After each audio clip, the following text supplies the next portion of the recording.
भइसकेको छ र यसलाई चाहिँ श्रम मन्त्रालय, पर्यटन मन्त्रालय र परराष्ट्र मन्त्रालय 3वटा मन्त्रालयले सहकार्य गरेर यहाँको समस्या समाधान भइसकेको छ र ट्राभल एडभाइजरीहरू प्रकाशन भइसकेका छन्। र त्यसपछिको दोस्रो समस्या भनेको चाहिँ नि सम्बन्धित मुलुकमा गएर ट्रान्जिटमा परेका नेपाली कामदारहरू र प्यासेन्जरहरूलाई भएको असुविधाबारे पनि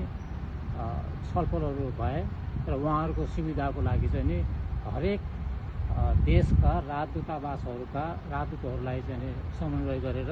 उहाँहरूलाई सम्पर्कमा आएर उहाँहरूलाई गन्तव्यमा पुर्याउने अथवा जान नसक्नेहरूलाई चाहिँ नि होटेलमा छन् भनेदेखि सम्बन्धित व्यवसाय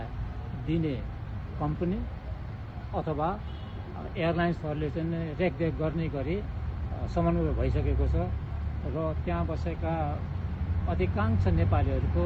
स्वास्थ्य, सुरक्षा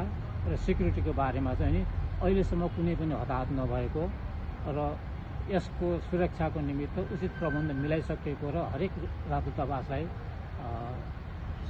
यस सम्बन्धमा हरेक कुराहरू सम्प्रेषण गरिसकेको मात्रै जानकारी गराउँछु। मैले राखिहालेँ, यो ट्रान्जिटमा फँसेका नेपालीहरूलाई चाहिँ कोही नेपाल फर्काउन चाहन्छन् भने तिनीहरूलाई फर्काउन सक्ने सरकारले के व्यवस्था गरेको छ? अहिलेलाई यो सबै एयरपोर्टहरू बन्द भएको हुनाले कसैलाई फर्काउन पनि सकिँदैन, अगाडि लान पनि सकिँदैन। अहिले जहाँ छ त्यहीँ नै सेफ्टी र सिक्युरिटी दिएर राख्ने मात्र प्रबन्ध भएको छ।